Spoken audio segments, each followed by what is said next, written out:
Hard. I play Dark Magician.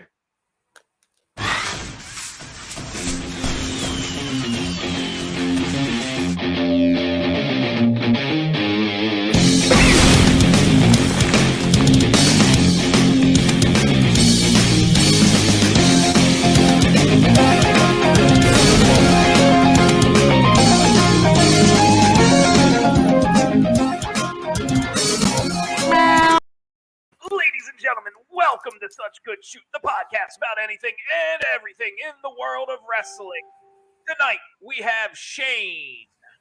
Hi, I'm Shane. We have Dozer. Hi. You're Dozer. Yeah, you're Dozer. And Isaac. Isaac. We don't know where Isaac is. Legitimately. So Yeah, we totally lost Isaac. Welcome to Such Good Shoot. You know what? Well, we're just going to get rolling tonight. Shane, you got anything you're drinking?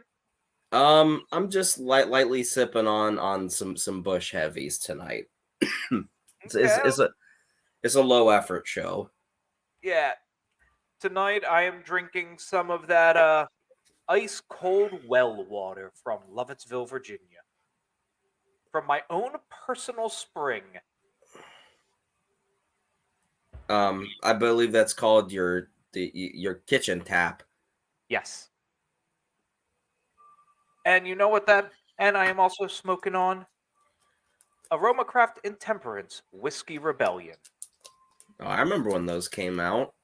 Yeah, they're good shit. Those were a big deal. Everybody wanted those things. Yeah, this is the special Perfecto shape. Are they still being made regularly? Is that from the stash? Okay. The Whiskey Rebellion is still They generally release the Perfecto maybe once a year, but the others are readily available all the time.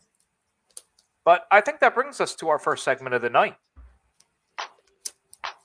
Chic of the week. Chic of the week. Chic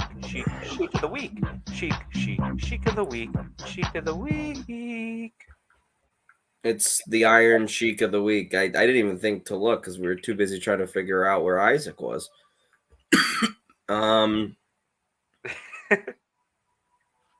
If we go together like Rama Lama, Kadinga, Dadinga, we Dong, go together like Rama Lama, Kadinga Dinga Dong. Then you are a dumb fucking son of a bitch and you can go fuck yourself forever. Ooh, man. Sheik coming out here with the Grease reference tonight. Oh, that is what that's from. I was saying it and I was like, I feel like this should be said to a cadence. And like, I know this. It's Grease, baby. So slick your hair back, grab your poodle skirt, and let's go. Well, you know what? You know, we've had a week in wrestling. It's been a week. MJF is out there praising everything WWE does, which it's MJF. It's a work somehow, some way, some shape, some form. I don't think he's actually praising them. I think he is working. Yeah, it's oddly close to the Jericho Appreciation Society, though. That was my feeling, but yeah. Yeah. I watched Dynamite this week. It was pretty good. Darby Allin got thrown down a flight of stairs. And Jeff Hardy did a big flip off of something tall. Hey, at least there were people in attendance. Yes. He didn't do anything stupid to no audience, which was nice. Yeah, I know it was just a good episode. It was solid. I'll take it. And, you know, there's more speculation going around about what's going to happen with Ring of Honor. And a lot of the people, I think, are right. They're echoing what we said initially. It's going to be something. It's not going to be earth-shattering. Yeah, I think it's just going to operate as kind of an NXT sort of role. You know what I mean? Maybe not exactly like that. Like, I don't think they'll make it look like a feuder system. But Yeah, I bet you there's going to be a lot of younger AEW talent over there honing their craft. I mean, you can see it already even the Super Card of Honor. They booked Jay Lethal versus Lee Shoddy Moriarty, Big Shoddy guy. And it's like, what did he do to deserve that match? Literally nothing. Yeah, no, and it's fine. But at that point, I was like, okay, that makes sense because the two big matches, well, obviously have your biggest stars. That's Bandito versus John Gresham, and then obviously Briscoes versus FTR. And then I think it's just gonna be weirder lower end stuff, at the bottom of the card, which is fine.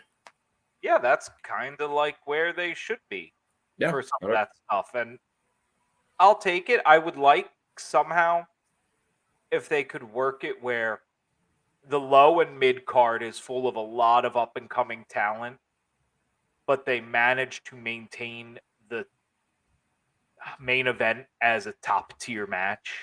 Yeah, no, I totally agree. I think in order to make that work, you have to have legitimate stars over there.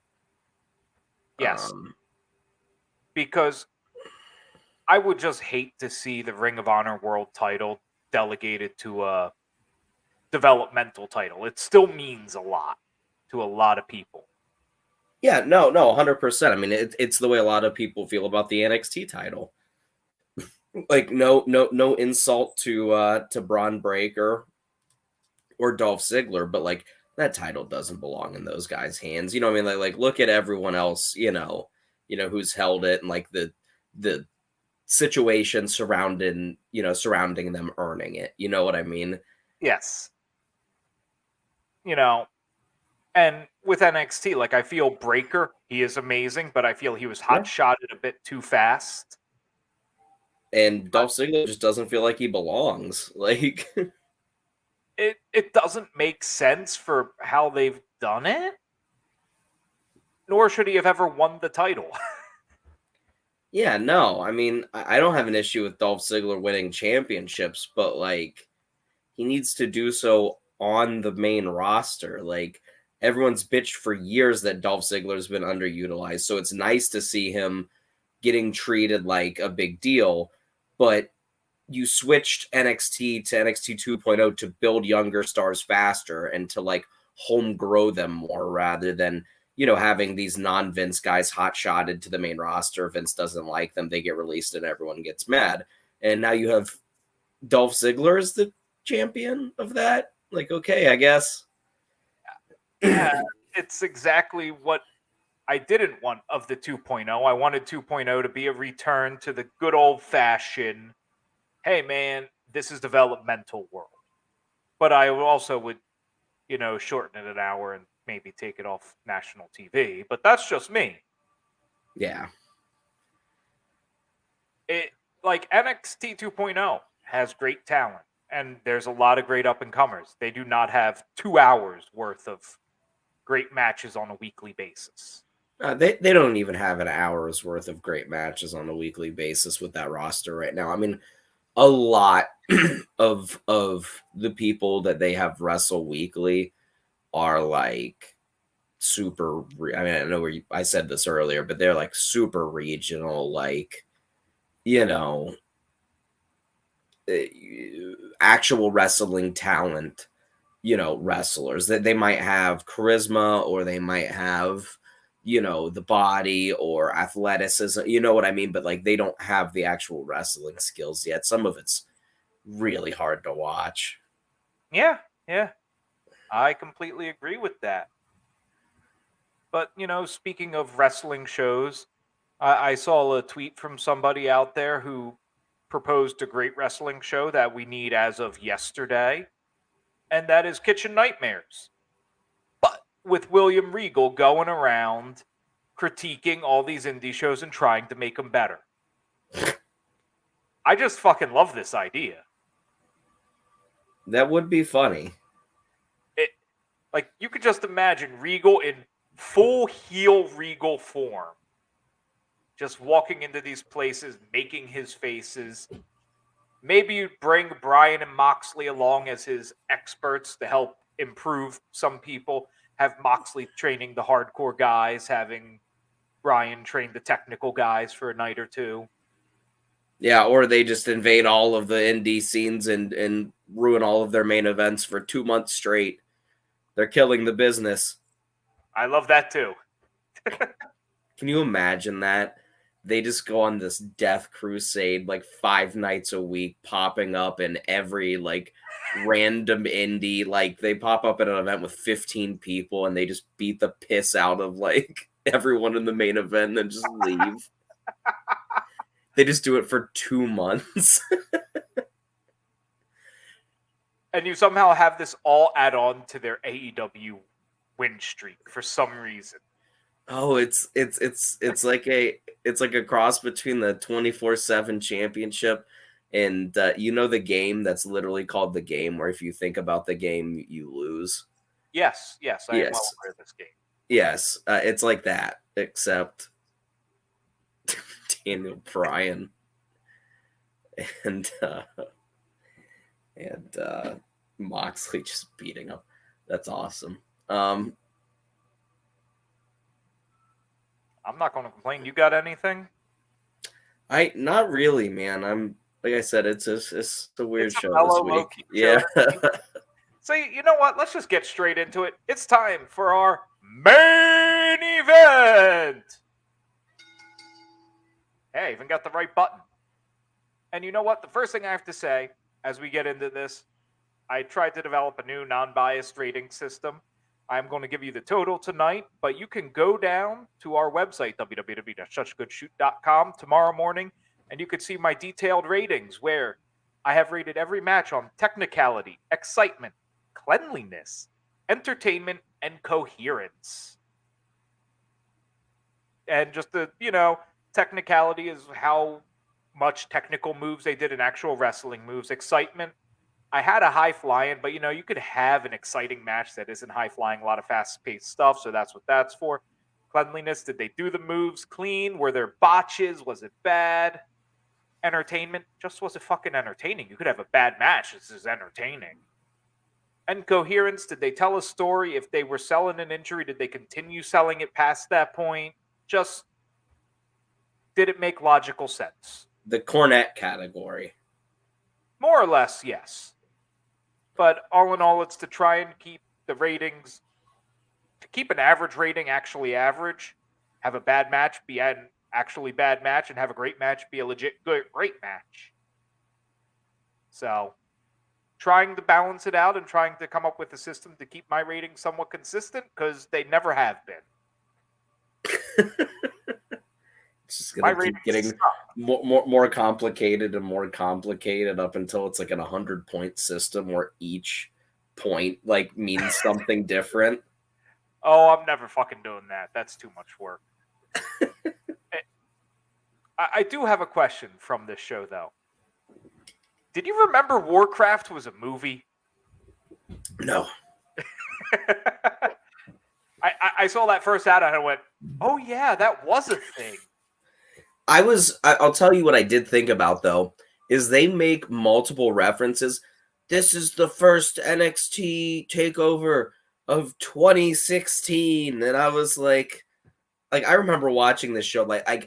I remember vividly at this time they called it the end. And I was like, no, Vince, you can't do this. And this was 2016. And I was like, holy shit, it's been 6 years. Yeah. It's been 6 years since this aired. At least it had a great theme. Oh, dude, I love it. It's like my favorite pay-per-view theme of all time, at least recurring. The end is here. Oh, it's beautiful. But, that brings us to our first match of the night, where we had the Perfect 10, Ty Dillinger, taking on Andrade Cien Alamos, because he had way too many names back then. And go ahead. Sorry. Before we even get started, I just have to state that in this outfit that Andrade wore during his time in NXT, man, he really looked like someone cosplaying as a Godfather stripper. Yeah, it was so weird seeing him back to this, because I remembered that he had the really weird, bad face run, and then he became Andrade, and the slick back hair, and everything else pretty shortly after this. But yeah, he came out, and I was like, Andrade Cien Almas. Look at this dude. All right. Yeah, I remember all of it now. It's weird how much they referred to him as just CN. And Yeah, like that's the first name that got dropped. thankfully, because that was a mouthful. Yeah, I don't even was he even CN when he wins the NXT title in a couple years? I don't even think so. I think he was just Andrade Almas. I think so. Maybe it was there in like the Tron, but they never really said it. Yeah, I think that when they dropped that middle name is when they turned him, but I could All be in all, wrong.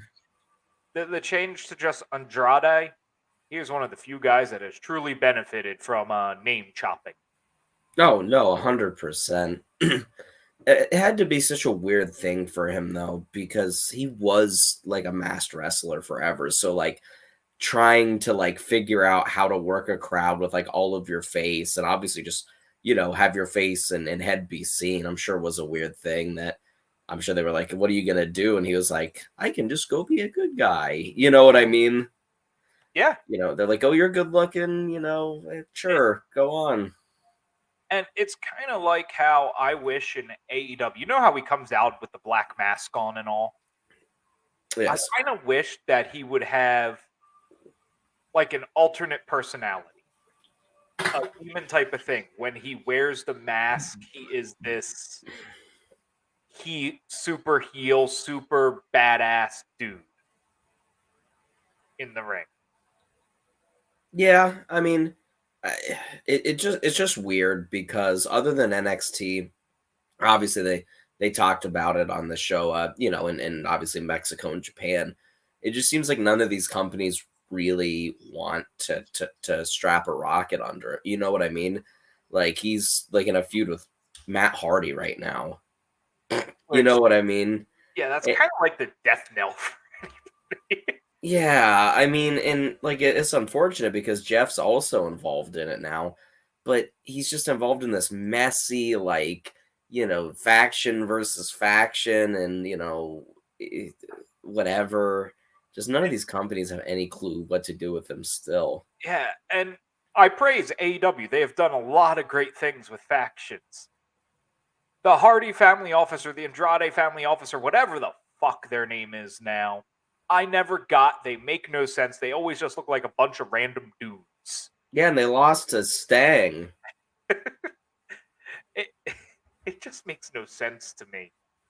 But as for this match, the crowd was really behind Ty, which isn't surprising because they really loved.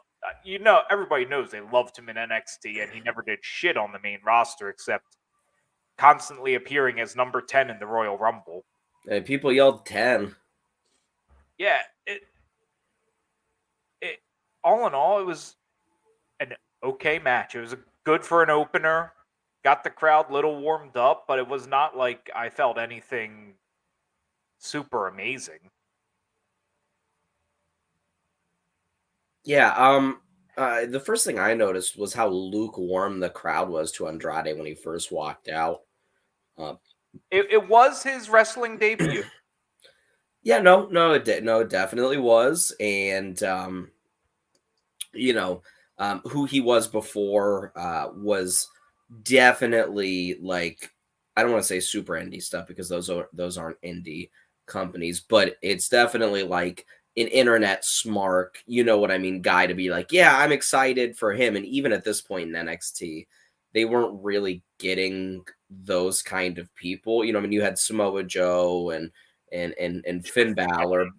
Yeah, and Finn obviously New Japan, but Finn's a even then was a huge name, and Samoa Joe and Nakamura, and but they did a really good job of putting Andrade over as far as being an in-ring worker, and he very quickly got the crowd to start reacting to like him and what he did. I think the big turning point was when he does the like the sideways backwards dive into the ropes and then hangs and looks cool.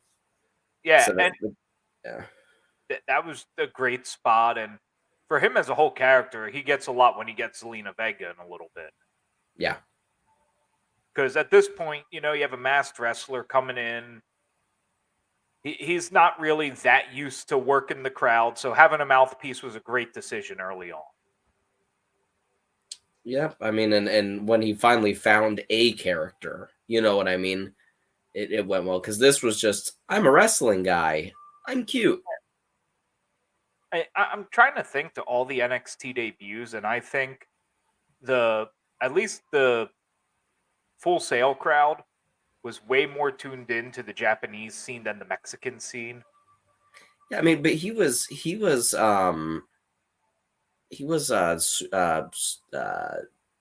what did they say, like Intercontinental Champion in New Japan. So I mean, he did. I really think losing the mask hurt, reaction for a lot, for a lot of people, and a lot of people honestly might not have realized it. Yeah, that's highly plausible. So all in all, what'd you give this match? Like I said, I thought that it accomplished what it needed to. It put Andrade over because he wasn't at the beginning of the match. It was just a solid face versus face kind of exhibition match. Like I don't know, it was like a 2.75. Okay. I'm right there with you. This was an average match as far as matches go. It deserved to be on the card. It was a great opener. I gave it a 2.6. Okay, so we're going like actual decibel points now. Understood. Well, as I said, it's literally the average of the other scores, so it can actually become a random score. I'm only using half numbers, but the final score can become a little long. And Big Daddy Meltzer gave it a 2.75. So Hey, close enough for me. I'll drink. Plus, it's water, so what do I have to worry about? So that brings us to the tag match of the night, where you don't need a tag division. You have a tag division if you have these two teams, and that was the Revival and American Alpha. And it is hard for me to just not really love American Alpha. And yeah, they're. go. Oh yeah, no, I was just gonna say. I mean, people weren't reacting to tag team matches in WWE like this, and then they hadn't been for a long time. So seeing these two teams that clearly cared about tag team wrestling and used tag team wrestling, as a priority, and did all of the double team moves and worked on the chemistry. I mean, it was really something special. It really was, and that's where I kind of had to. This actually made me change one of my categories, because initially excitement was called aerial work.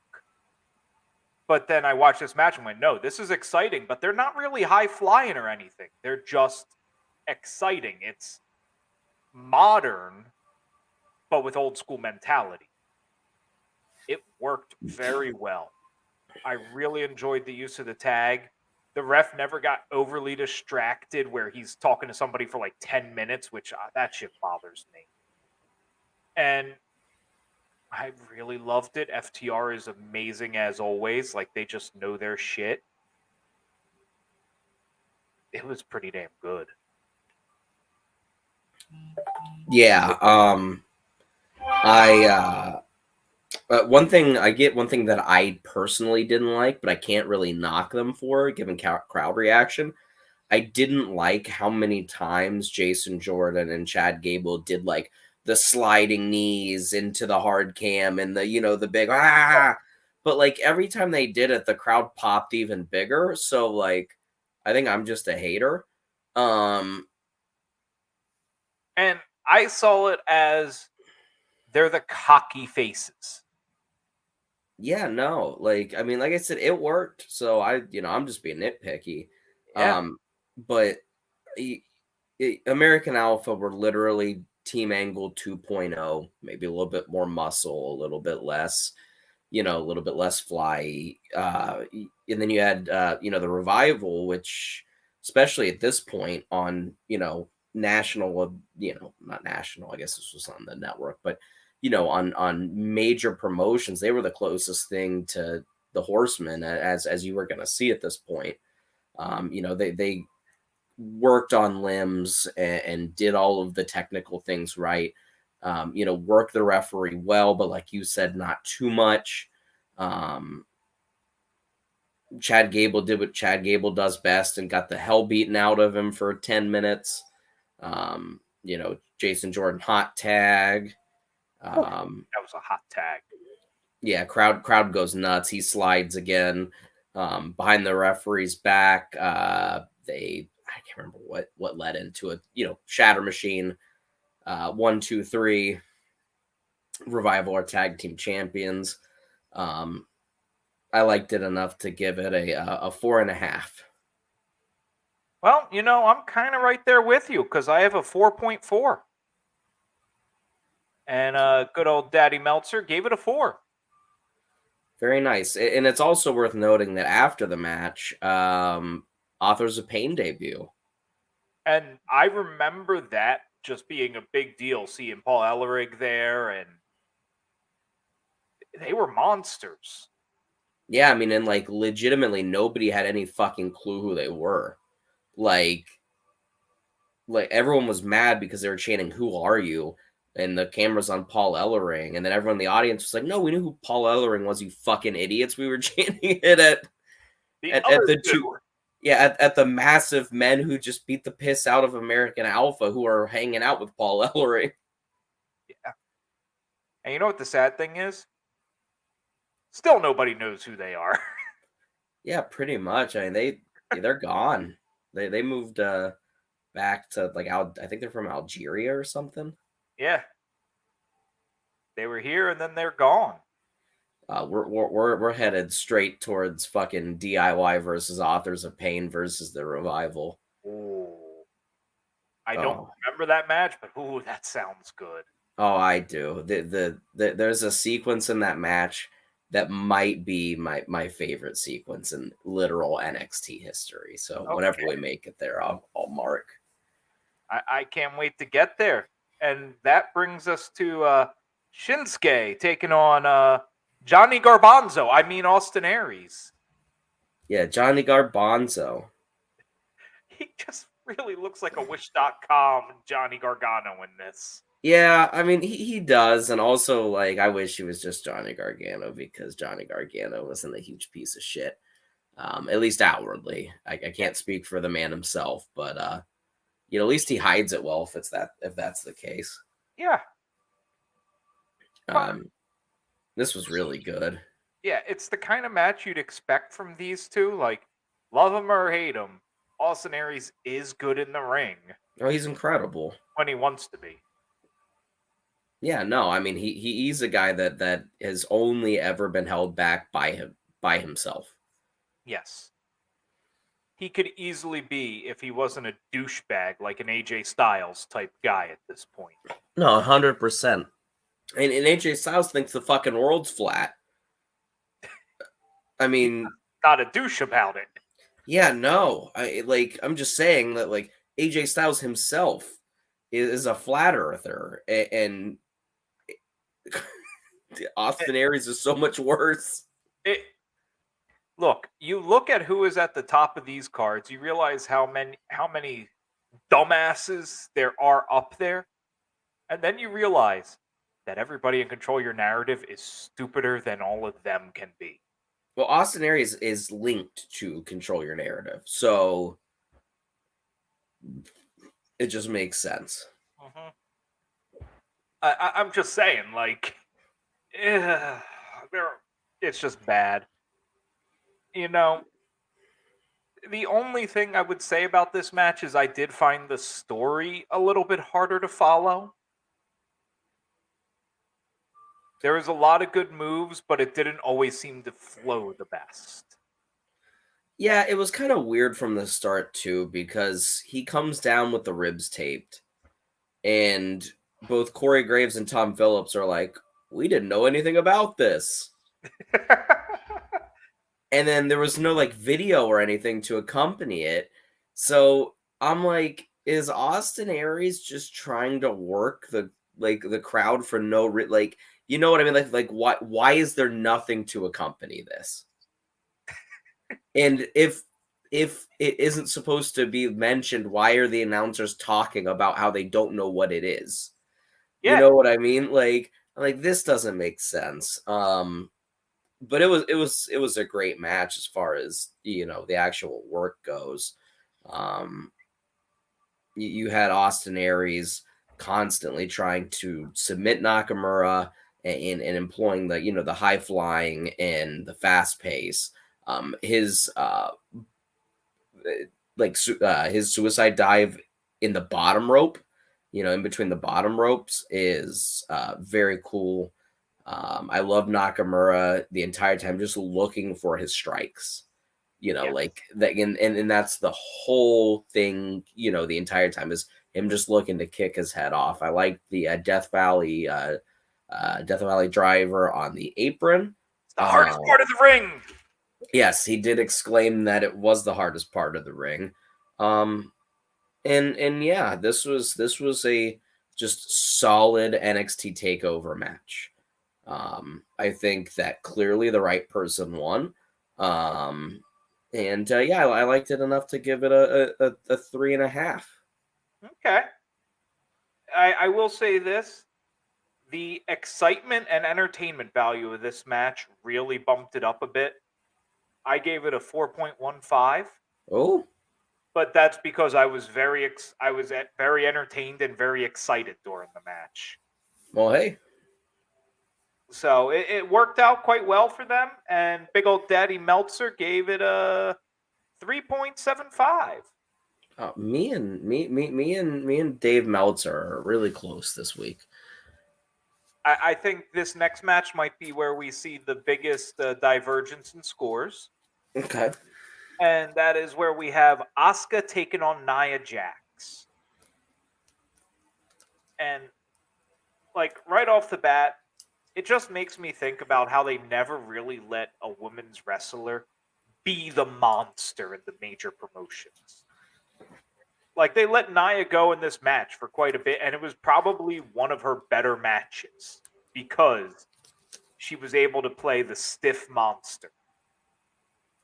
Yeah, I mean, she was a stiff monster, just to be fair. Um, But that's what she should be trying to wrestle as if that's what you are. well, no, when I was watching it earlier, I was thinking, she feels like, a big monster heel from the 80s. I mean, I was thinking that Yeah. independently of you saying anything. And yeah, I mean, they made this match work. I think it was too long. I think that Nia Jax at this point, and obviously just continuing, wasn't ready for being in that spot. Never would be.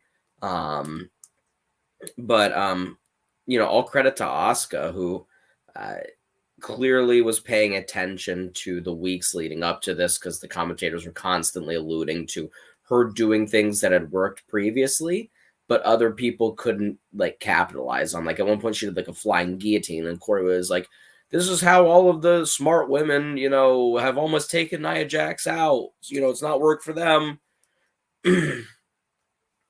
But yeah, like I said, it was just too long. Nia wasn't ready.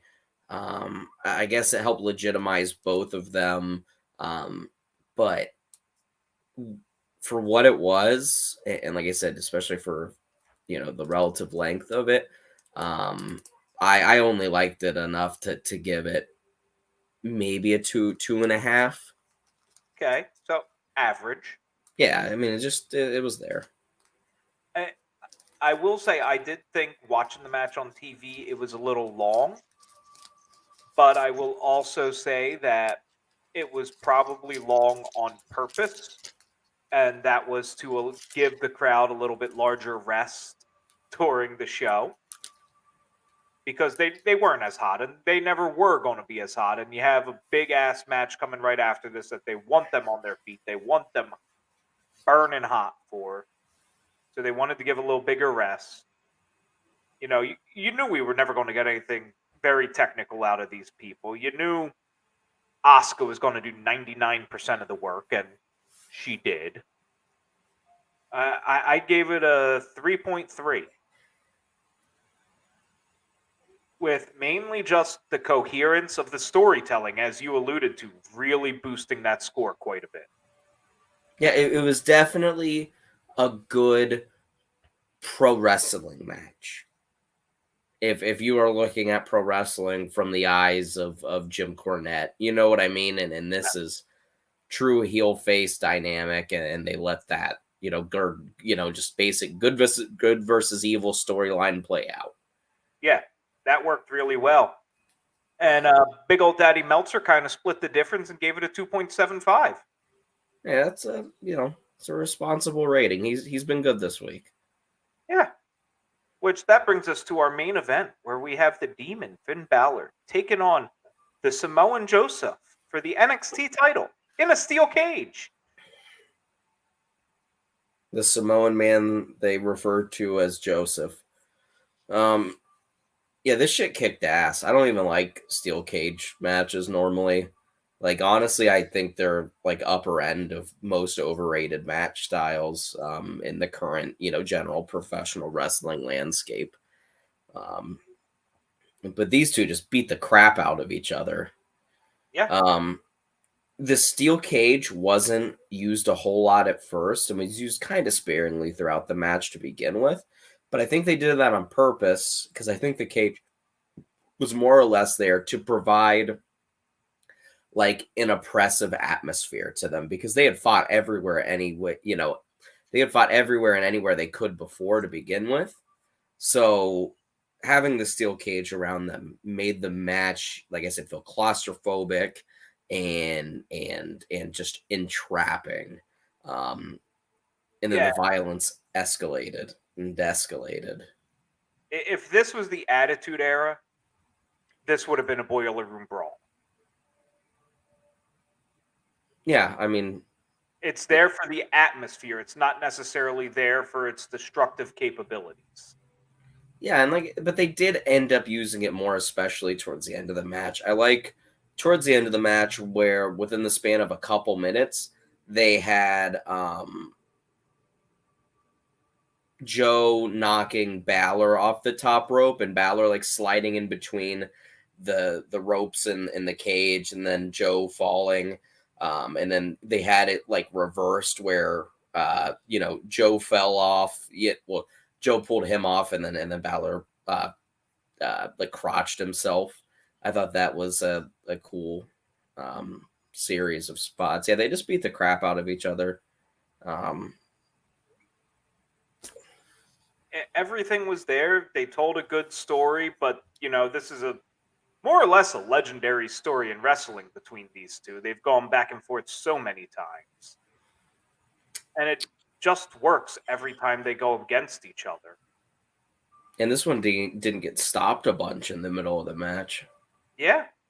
And you know what? This is also the time you can sit there and go, oh, hey, look.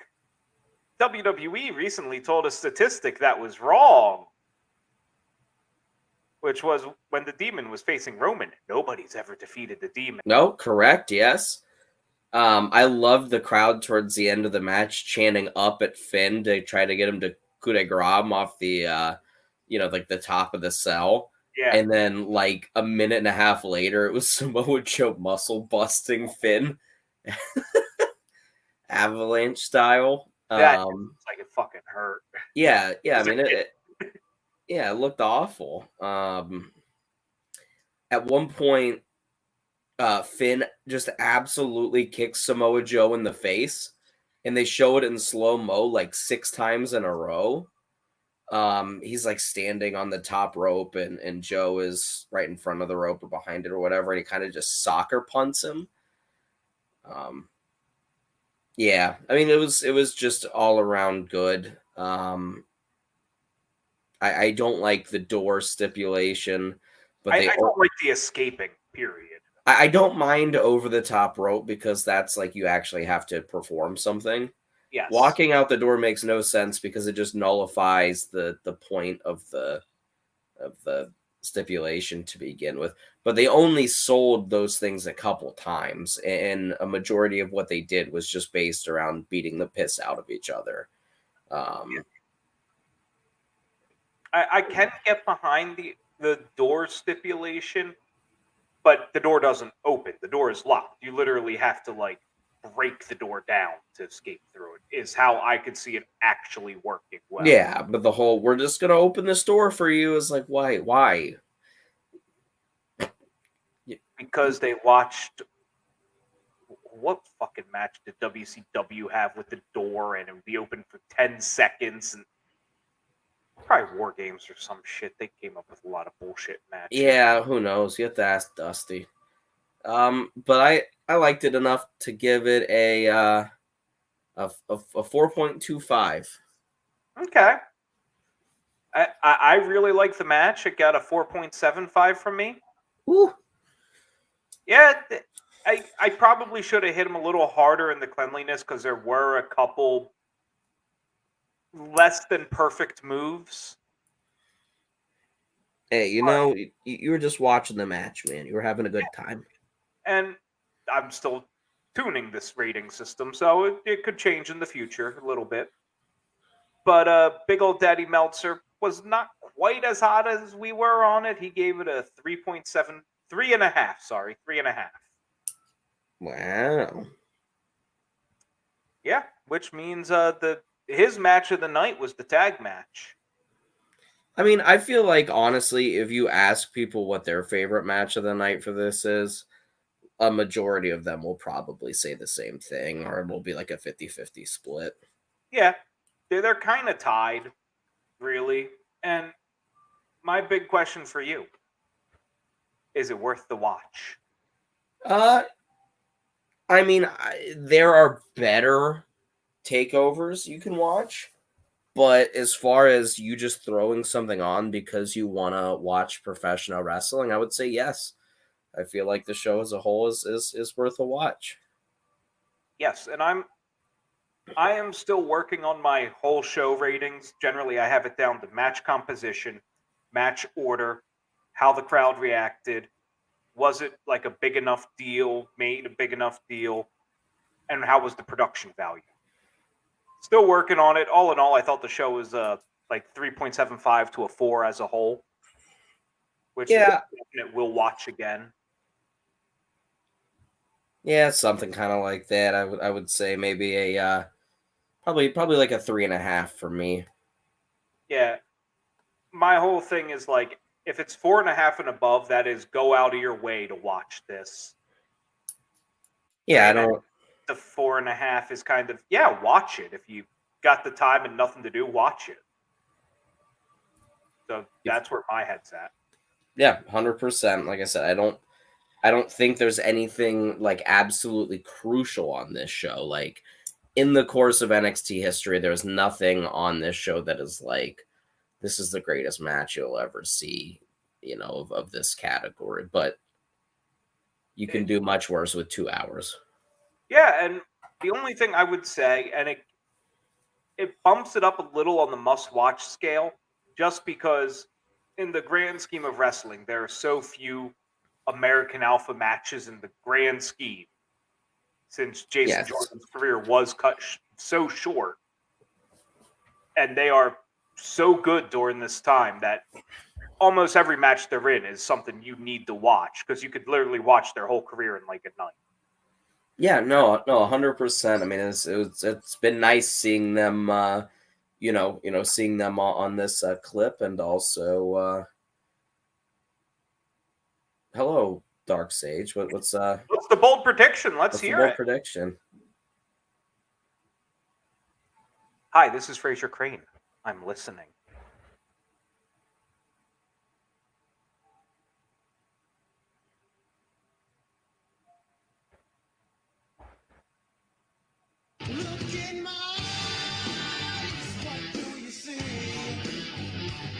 Hello. Who knows? Maybe we'll get it. Maybe we'll answer it next week. Who knows? Maybe we'll never see it. But all in all, good show. Next week, are we back? Next week's not. We're not at Mania yet. So next week, maybe we'll just have Isaac back next week. I mean, honestly, we need to find the third person for the show. Yeah. Before anything else. We do it. The search for the third person begins again. What's going to happen? We're going to find him.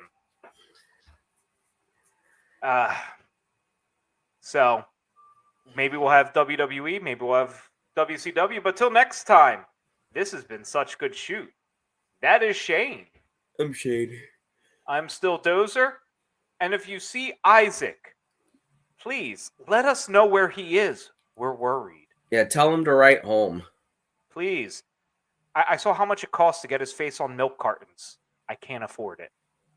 Thank you for listening to this edition of Such Good Shoot. If you are on YouTube, please remember to like, subscribe, and ring that bell icon.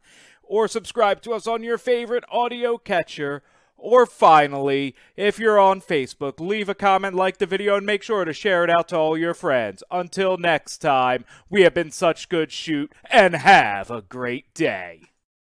Hey, we're just going to call this the after show quickly, because Dark Sage answered our question. Roman beats Brock to unify the titles, then enters a month-long feud with a returning Cena, leading into SummerSlam. And at SummerSlam, Heyman betrays Roman, and Lesnar returns to help Cena win number 17. Remember this when we get to SummerSlam. Heyman and Cena pull the ultimate double cross of Roman Reigns. I don't see it.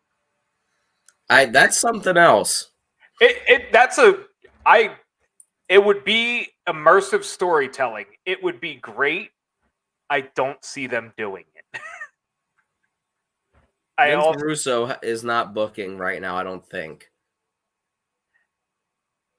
I could see Cena Roman for SummerSlam, but at the same time, I just don't see this path of the getting there. Nor do I see them putting Cena over. I mean, honestly, though, who knows, man? The WWE is an ever-changing landscape at all points right now, so... Yeah. And, I think that concludes our after show. Till next time, and remember, tune in next week at 10:05. Dark Sage will be here, and we're listening.